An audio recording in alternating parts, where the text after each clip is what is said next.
और पांचवा यम है अपरिग्रह।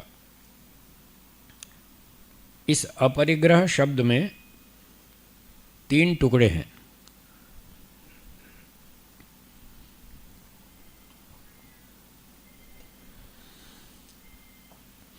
एक है अ, दूसरा परि और तीसरा ग्रह।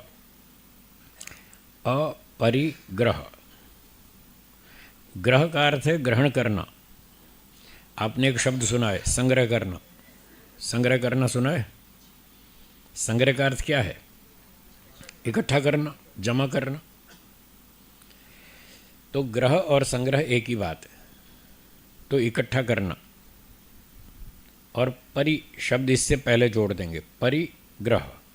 परि का अर्थ है चारों ओर से, चारों ओर से इकट्ठा करना, खूब इकट्ठा करना। इसको क्या बोलेंगे? परिग्रह। और शुरू में अ लगाएंगे, अर्थ उलट जाएगा। बहुत इकट्ठा नहीं करना, आवश्यकता से अधिक संग्रह नहीं करना। जितनी आवश्यकता है उतना कमाओ।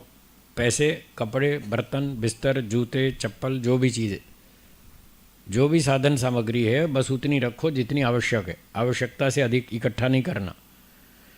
आवश्यकता से अधिक वस्तुओं का संग्रह नहीं करना। आवश्यकता से अधिक विचारों का संग्रह नहीं करना। ये विचार को भी साथ जोड़ लीजिएगा। विचार भी बहुत से फालतू लोग घुमाते रहते हैं दिमाग में, फालतू के विचार जो आपके किसी काम के नहीं।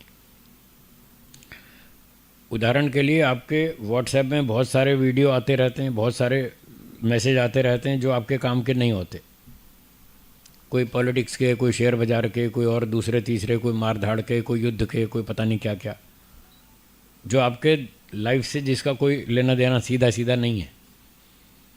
तो उन सारे मैसेजेस को पढ़ना, सारे वीडियो देखना, कहीं अत्याचार के, कहीं गौ हत्या के, कहीं तस्करी के, पता नहीं कैसे कैसे, तो वो सब नहीं करना चाहिए।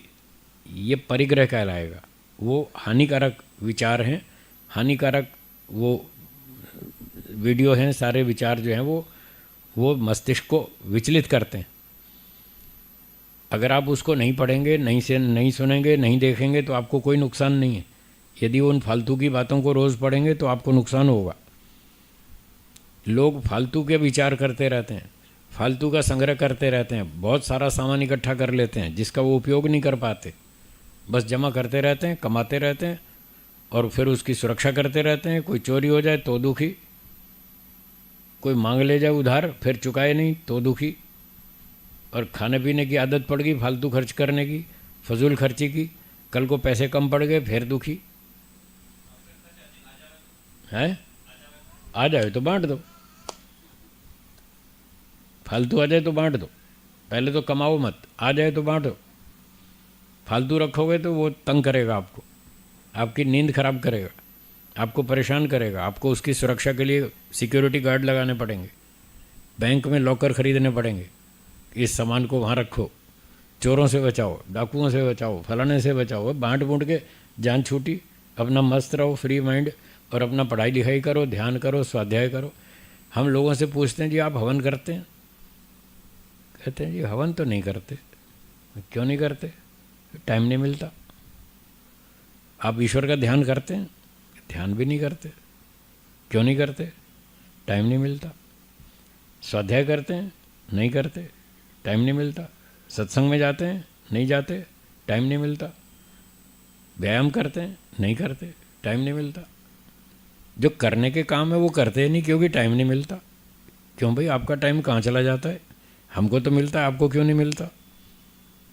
हमारे पास भी 24 घंटे हैं, आपके पास भी 24 घंटे हैं। फिर कैलाश जी कहेंगे स्वामी जी आप तो सन्यासी हैं। हाँ, आप तो सन्यासी हैं, आपको संसार का क्या पता।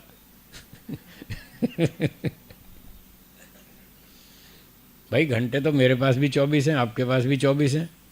मैंने टाइम मैनेजमेंट किया, आप मैनेजमेंट नहीं करते। आप फालतू के काम में टाइम खराब करते हैं। मैं बचा के रखता हूँ, मैं असली काम करता हूँ, बल्कि यात्राएं भी करता हूँ। मेरा कितना सारा टाइम तो यात्रा में चला जाता है।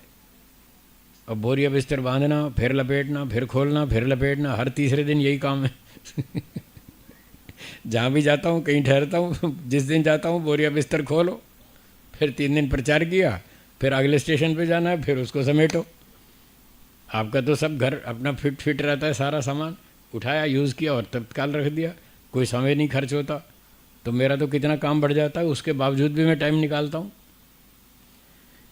तो समय तो बहुत है, लोग समय को नष्ट करते रहते हैं फालतू के कामों में। इसलिए महर्षि पतंजलि कह रहे हैं समय बचाओ, फालतू पैसे जमा मत करो, फालतू कमाई मत करो, और खामखा उनकी सुरक्षा और चोरी की आशंका और ये और वो बहुत सारी समस्याएं आएंगी।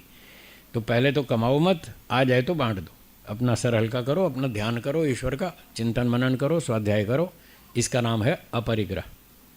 तो ये 5वां यम है। अब कितने लोगों के पास बड़े बड़े पैसे हैं, खरबपति अरबपति क्या क्या, अब इतनी फालतू संपत्ति जमा कर रखी है, उनको पता ही नहीं हमारे पास कितने पैसे हैं हिसाब ही नहीं मालूम कितने पैसे हैं, और हमेशा टेंशन में रहते हैं। पीछे पीछे चोरी हो रही है उनकी फैक्ट्रियों में, कारखानों में नौकर लोग चोरी करते हैं। अच्छा, कई जगह तो पता नहीं चलता, कई जगह पता भी चलता है कि ये चोरी करते हैं, पर वो कुछ कर नहीं सकते।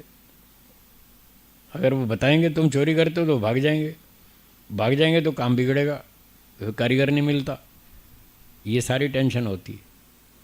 तो इसलिए महर्षि पतंजलि जी कहते हैं अपना लिमिटेड काम रखो और अपना बाकी समय बचा के अपना योगाभ्यास करो, ध्यान करो, व्यायाम करो, स्वाध्याय करो, सत्संग करो, अच्छे काम में लगाओ समय को, तो आपकी प्रगति होगी। और फालतू जमा करेंगे तो जिसको ज़रूरत है उसको मिलेगा नहीं, वो भी परेशान और आप भी परेशान, दोनों परेशान। अगर फालतू आ गया आपके पास तो उसको बांट देने से जिसको ज़रूरत है उसको मिल जाएगा, उसकी समस्या भी हल और आपकी भी हल, दोनों की हल हो जाएगी। मैंने बताया था सुबह, पैसे मत दो बच्चों को, वो बुद्धि खराब करते हैं। बच्चों को खिलाओ पिलाओ, पढ़ाओ लिखाओ, विद्वान बनाओ, संस्कार बनाओ, संस्कारी बनाओ, यहाँ तक ठीक है। अपने पाँव पर खड़ा कर दो, वो कमाने खाने लायक हो जाएं। कैश संपत्ति उनको मत दो, वो पैसे आपके उड़ा देंगे। आप मेहनत से कमाएंगे, वो उड़ा देंगे। फिर जब वो ऐसे हवा में उड़ाएंगे, पानी में बहाएंगे, तब आपको कष्ट होगा कि हमने इतनी मेहनत से पैसे कमाए और ये इसकी कीमत नहीं समझ रहे, ऐसे ही मिसयूज़ कर रहे हैं पैसे का। तो इसलिए उनको पैसे बहुत नहीं देने चाहिए। और दूसरी बात, हाँ, संस्कार दो, विद्या दो, संस्कार दो, भोजन खिलाना पिलाना, उनका अच्छा विकास करना, वो ठीक है, वहाँ तक कर लो। अधिक से अधिक रहने का मकान भी दे दो, चलो आपके पास है मकान, बच्चों को दे दो, ठीक है, वहाँ तक ठीक है। बाकी कैश ज़्यादा नहीं देना। ज़्यादा पैसे आने पर व्यक्ति बिगड़ता है, उसके पास फालतू पैसे होते हैं, वो उसका दुरुपयोग करता है। एक व्यक्ति को मैंने पूछा, आप शराब पीते हैं? बोला हाँ जी। मैंने कहा क्यों पीते हैं? बोला हमारे पास बहुत पैसे हैं, क्या करें क्या उत्तर है? बहुत पैसे हैं, क्या करें? जब पैसे नहीं थे तब शराब नहीं पीता था, थे ही नहीं पैसे, कहाँ से पिएगा? अब पैसे आ गए तो दारू पीनी शुरू कर दी। सिगरेट, आप सिगरेट पीते हैं? बोले हाँ जी। क्यों पीते हैं? कि हमारे पास बहुत पैसे हैं, क्या करें? आप जुआ खेलते हैं? हाँ जी। क्यों खेलते हैं? हमारे पास बहुत पैसे हैं, क्या करें? तो ये पैसे आकर व्यक्ति को दिमाग ख़राब करते हैं, बुद्धि बिगाड़ते हैं, उसको दुर्व्यसनों में डालते हैं। इसलिए बहुत पैसे नहीं कमाने चाहिए। ये अपरिग्रह का विधान इसलिए किया गया। हाँ, फिर वो गोली खाओ, फिर स्वास्थ्य बिगाड़ो, फिर टेंशन बढ़ाओ, फ़ायदा क्या? जी।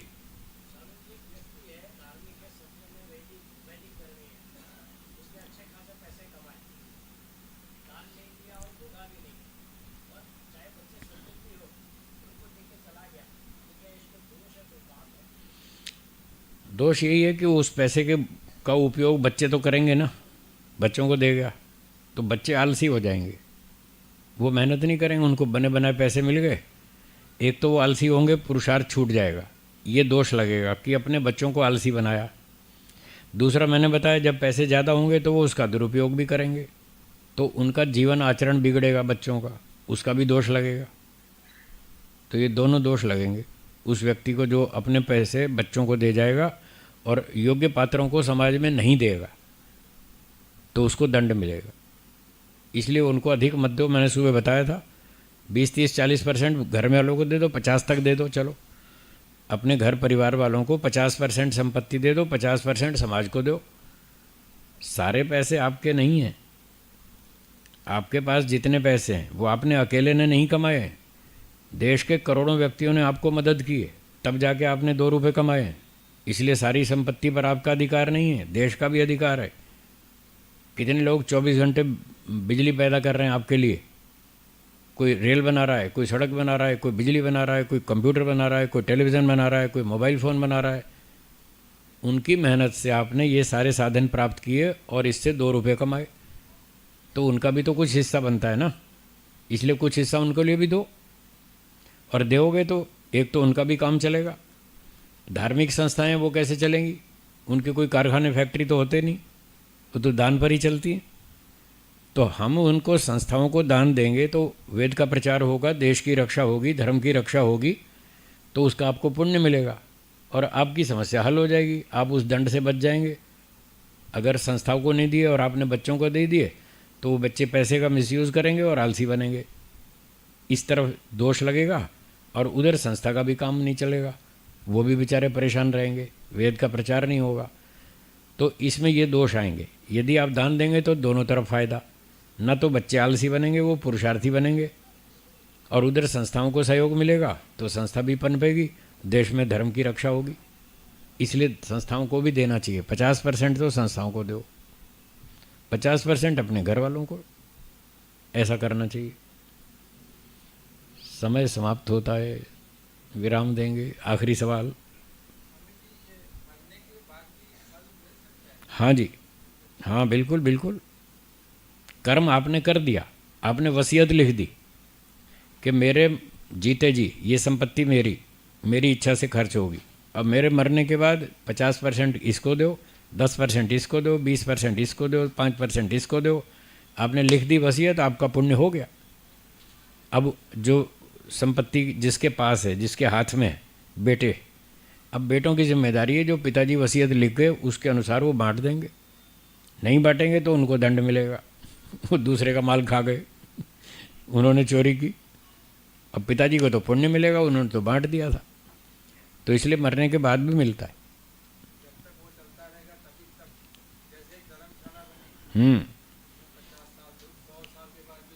हाँ, चलता रहा, दान दे दिया ना धर्मशाला में, और धर्मशाला से लोगों को सुख मिलता रहा, तो इसका पुण्य मिलेगा दानदाता को, बिल्कुल मिलेगा। ठीक है, चलिए समय के अनुसार विराम देंगे, बाकी चर्चा कल करेंगे। अगली सूचना श्री लालचंद जी।